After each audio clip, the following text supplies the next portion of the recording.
जब परिणाम आया है तो उसमें जो छात्र प्रदर्शन किए हैं, बहुत ऐसे भी छात्र हैं जो कम नंबर आने से जो मायूस हुए हैं। तो परिणाम आने के लेकर के क्या संदेश जाएगा अपनी ओर से? देखिए, मैं हमेशा कहती हूँ कि असफलता ही सफलता का आधार है। आप अगर सफल हैं तो आपके लिए चुनौतियां खत्म हैं, लेकिन जो असफल हैं उनके लिए मौके और भी हैं। इसलिए वो मन से हार नहीं माने, मन के हारे हार है, मन के जीते जीत। इसलिए वो अगली बार कड़ी मेहनत करे, और मनुष्य ही है जो सब कुछ कर सकता है, तो वो क्यों नहीं पास होंगे। थोड़ा सा फोकस, थोड़ा सा परिश्रम करें, निश्चित उनको सफलता हासिल होगी। जी, कहा जाता है कि शिक्षक करे ज्ञान का दान, पाकर बच्चे माने बने महान। तो वो जो गुरु हैं, जो बच्चे को पढ़ाते हैं, सम्मानित माता पिता हैं, तो आप अपनी ओर से उनको क्या संदेश देंगे जिनके देखिए, स्टूडेंट टॉप भी इस किए? बार का जो रिजल्ट है वो चौंकाने वाला है, क्योंकि अधिकतर छोटे छोटे विद्यालयों से, छोटे छोटे सुदूर गांवों से बच्चे टॉप कर रहे हैं, बच्चे इतना ज्यादा अंक ला रहे हैं। इन सब का सबसे मूल जो कारण है वह है कठिन परिश्रम, जिसका कि कोई दूसरा विकल्प नहीं होता।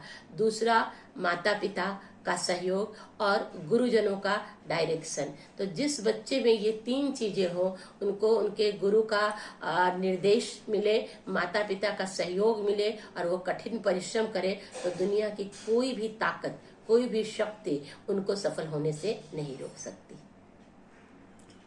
फिर सारा समस्या दिख रहा है, जाम का तो अधिक समस्या है, जिसके लेकर के काफी प्रशासन भी आपस में बैठक करते रहते हैं, फिर भी जाम का समस्या मतलब हट नहीं रहा है। तो इस समस्या को कैसे निजात मिल पाएगी? देखिए, प्रशासन बैठक करती है, लोग लगाए जाते हैं, जो ट्रैफिक सिग्नल है वो है, लेकिन ये सब समस्या का एक अस्थाई निदान है। उसका अस्थाई निदान खोजना होगा।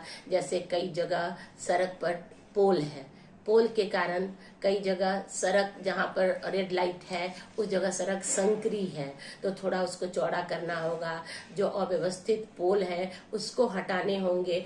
और अतिक्रमण, ये एक बड़ी समस्या है। आप कहीं भी जाइए, रात में आप सड़कों पर निकलिए तो वही सड़क कितनी फीट चौड़ी नजर आती है, लेकिन दिन में उसमें दुकानों के साइन बोर्ड लग जाते हैं, उसके आगे मोटरसाइकिलें लग जाती हैं। कपड़े की दुकान है तो उसका जो मम्मी है, डमी जो है, वो आगे तक रखा रहता है। तो इस कारण सड़क संकुचित होती है। सड़क है, उसको व्यवस्था को सही करने की जरूरत है। इसके लिए उचित पार्किंग स्थल की जरूरत है, जो बने तो लोग अपनी गाड़ी दुपहिया वहां लगाएं। अभी कोई जगह है नहीं, मान लीजिए पुल के नीचे भी पार्किंग दिया जा सकता है, तो वहां भी रेहड़ी वाले, पटरी वाले हैं, वो लोग भी कहाँ जाए, तो उनके लिए एक अलग बाजार स्थापित हो और पार्किंग की समस्या हो जाए। सड़कों से अवैध पोल वगैरह जो गलत ढंग से लगे हैं वो हट जाए, तो जाम की समस्या 80% खत्म हो जाएगी। नगर विधानसभा में जो है सड़क का विकास हो रहा है, शिलान्यास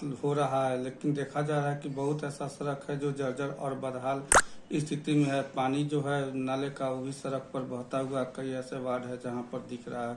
तो इन तरह की जो समस्या है, मुजफ्फरपुर जो है ना, वो कटोरी की शक्ल का है, और यहाँ कोई प्लान्ड ढंग से आबादी नहीं बसाई गई है। तो कहीं गहरी जमीन है तो वहाँ पानी है, और कहीं ऊंचा है।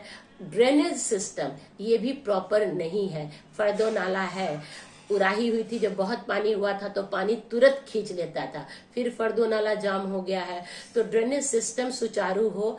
और मैं मुजफ्फरपुर की जनता से भी कहूंगी कि सिर्फ सरकार की जिम्मेदारी नहीं है कि हमारा समाज स्वस्थ रहे और पानी जल जमाव इत्यादि की समस्या, उनकी भी जिम्मेदारी है। वो नाले में प्लास्टिक कचरा ना फेंके। अब तो हर गली में कचरा गाड़ी जाती है, तो उसमें कचरा डालें, तो नाला की समस्या नहीं होगी, वाटर लॉगिंग की समस्या नहीं होगी। रही कि सड़कें उखड़ रही हैं, तो निस्संदेह कार्य की गुणवत्ता जरूर वहां पर मेंटेन नहीं की गई। सरकार की पॉलिसी आई है कि अब जो ठेका लेंगे उनको अगले 5 साल तक सड़क का मेंटेनेंस करना है, और अगर नहीं होता तो ऐसे लोग दोषी होंगे, उनके खिलाफ कार्रवाई होगी। तो प्रशासन को ये देखना चाहिए कि अगर ऐसा काम हो रहा है तो कार्रवाई हो। यदि सख्त कार्रवाई नहीं होती है तो गलत करने वालों का मनोबल बढ़ता है, तो जरूरी है कि कार्रवाई हो।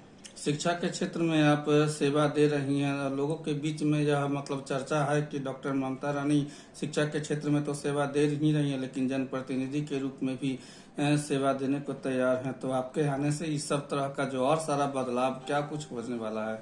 देखिए, मैं एक शिक्षाविद तो रही हूँ, लेकिन साथ ही साथ 25 वर्षों से मैं राजनीति में भी हूँ, सक्रिय रूप से हूँ, अभी राष्ट्रीय स्तर पर हूँ। और मेरी स्वाभाविक सी इच्छा है कि अगर मुझे मौका मिला, देखिए मौका मैं अपने लिए नहीं चाहती हूँ। मैं शिक्षा के क्षेत्र में रही, मैं यहाँ 3 कॉलेजेस में प्राचार्य रही, मैंने तीनों कॉलेज की सूरत बदली है, मैंने काम करके दिखाया है।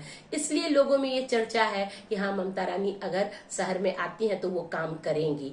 और अगर मैं जनता ने भरोसा किया, अगर पार्टी ने भरोसा किया, अगर मुझे टिकट मिला तो मैं जीतूंगी भी। और चूंकि मैं मुजफ्फरपुर की एक आम नागरिक के तौर पर यहाँ की समस्याओं से मैंने भी 2-2 हाथ किए हैं, यहाँ की समस्याओं से मैं भी रूबरू हुई हूँ, मुझे मालूम है कि समस्याएं कहाँ है, उसका जड़ कहाँ है। तो समुचित तरीके से उस पर काम करूंगी। काम अगर मन से किया जाएगा तो परिणाम भी आएगा। यहाँ की जनता का कहना है कि ममता रानी जी अगर विधायिका के रूप में आती हैं तो हम लोग को लिए शहर में काफी जो है हर तरह से सुविधा प्राप्त होगी। इस पर क्या मैं ऐसी सोच रखने वाली जनता को प्रणाम करती हूँ, उनके प्रति दिल से आभार व्यक्त करती हूँ कि उन्हें मुझ पर भरोसा है। निसंदेह एक छोटे स्तर पर उन्होंने मेरा काम देखा है, कॉलेज के स्तर पर देखा है, और उनको यह भरोसा जगा है कि मैं कर पाऊंगी। तो अगर मैं वहां तक पहुंची तो मैं उनके भरोसे को बिल्कुल नहीं तोड़ूंगी, करके दिखाऊंगी।